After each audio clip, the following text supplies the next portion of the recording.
dari HKBP Kernolong, HKBP tertua di Pulau Jawa. Sebelum kita memasuki peraduan malam, sejenak kita mendengarkan firman Tuhan. Mari kita berdoa. Bapa yang bertahta dalam kerajaan sorga mulia, kami mengucap syukur ya Tuhan. Engkau adalah Allah yang layak dipuji dan dipuja, karena Engkau selalu menjaga dan memelihara kehidupan kami dari pagi hingga malam hari ini. Sebelum kami merebahkan tubuh kami dalam peristirahatan kami, sejenak kami mau mendengarkan firman-Mu ya Bapa. Berfirmanlah ya Tuhan, kami sudah siap mendengar. Namun di atas itu semua, ampunkan segala dosa dan kesalahan kami, agar kami dapat melakukan yang seturut dengan kehendak Tuhan. Hanya di dalam nama anak-Mu Yesus Kristus, kami berdoa dan mengucap syukur. Amin. Firman Tuhan renungan bagi kita di malam ini sesuai dengan bacaan malam Almanak HKBP 2024 Jumat 9 Agustus 2024 dari kitab Yoel pasalnya yang ketiga, dimulai dari ayatnya yang ketiga hingga ayatnya yang kelima, dan yang menjadi pembimbing renungan ayat 5. Oleh karena kamu telah mengambil perakku dan emasku, dan telah membawa barang-barangku yang berharga, yang indah-indah ke tempat-tempat ibadahmu.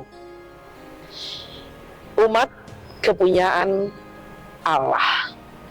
Bapak Ibu saudara-saudari yang dikasihi Tuhan Yesus Kristus, nats ini ingin memberitahukan kepada kita betapa Tuhan tidak menginginkan kepunyaannya dapat diganggu oleh orang lain. Betapa Tuhan selalu menyertai, memberkati, menjaga setiap orang-orang yang menyakiti kepunyaannya. Janji Tuhan yang begitu indah memampukan kita menyatakan bahwa kita begitu berharga di hadapan Tuhan. Nats kita pada malam hari ini memberitahukan bahwa betapa besarnya penyertaan Tuhan atas bangsa Israel. Bangsa Israel adalah kepunyaan Allah. Melalui nats kita, ayat kita, tampak dari istilah umatku, milikku, tanahku, perakku, emasku, barang-barangku. Yang mau dinyatakan bahwa Allah adalah pemilik Israel dan bangsa Israel begitu berharga di mata Tuhan. Namun apa yang terjadi sehingga Tuhan begitu melindungi bangsa Israel? Permasalahan yang terjadi adalah bangsa-bangsa tetangga Israel telah mencemarkan barang-barang kudus Allah. Bangsa-bangsa tetangga Israel, mereka telah menjual umat Allah dan merusaknya. Lalu mereka membagi-bagikan tanah Allah. Atas perbuatan itulah Allah berperkara kepada musuh-musuh Israel. Allah menghukum mereka setimpal dengan perbuatannya. Allah tidak menginginkan umatnya diganggu oleh bangsa lain. Bapak Ibu saudara-saudari yang dikasihi Tuhan Yesus Kristus, Allah tidak pernah membiarkan umatnya binasa. Sekalipun Allah marah, Ia akan selalu memberikan anugerah pengampunan kepada mereka. Allah tidak akan pernah melepaskan umatnya. Bapak Ibu saudara-saudari yang dikasihi Tuhan Yesus Kristus, betapa besarnya cinta kasih Tuhan kepada umatnya, sehingga Allah tidak menginginkan umatnya disakiti oleh orang lain. Ketika Allah melihat musuh-musuh umatnya memperlakukannya tidak baik, maka Allah bertindak akan musuh-musuh itu dengan menghukumnya.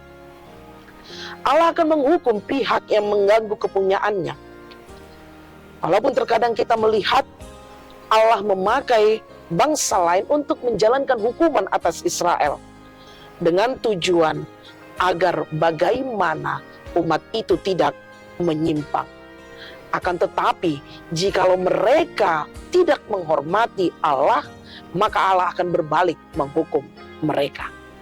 Karena itu, Bapak Ibu saudara-saudari yang dikasihi Tuhan Yesus Kristus, jangan pernah kita menyakiti Tuhan. Jangan pernah melukakan hati Tuhan. Jikalaupun kita terluka oleh perbuatan-perbuatan orang yang tidak menyukai kita, biarkan Allah yang bekerja di dalam kehidupan kita. Kita tidak memiliki hak untuk menghukum. Kita tidak memiliki hak untuk menghakimi. Tetapi Allah yang berhak, karena Allah yang memiliki otoritas untuk menghakimi umat yang bersalah. Jangan biarkan diri kita jatuh ke dalam dosa. Karena kita memiliki suatu pegangan dan janji, Tuhan akan menghukum setiap musuh-musuh umat kepunyaannya yang tidak mau bertobat. Karena itu, serahkan segalanya ke dalam tangan Tuhan. Karena Tuhan selalu menjaga, memelihara, melindungi kita. Terbukti dari pagi hari kita bangun hingga pada malam hari ini, berbagai aktivitas kegiatan pelayanan telah kita lakukan. Tuhan masih memberikan kesempatan kepada kita untuk berbuat. Karena itu lakukanlah perbuatan yang seturut dengan kehendak Tuhan. Ingat, kita adalah kepunyaan Allah. Maka Allah akan melindungi, menjaga kita. Percayalah dan berserahlah kepada Dia. Amin. Terima kasih Bapak atas firman yang telah kami dengar di malam hari ini. Engkau mengingatkan kami betapa berharganya kami. Engkau akan menjaga, melindungi, memelihara kami atas musuh-musuh yang menyakiti kami. Ajari kami Tuhan untuk selalu menyerahkan hidup kami ke dalam tangan pengasihan-Mu.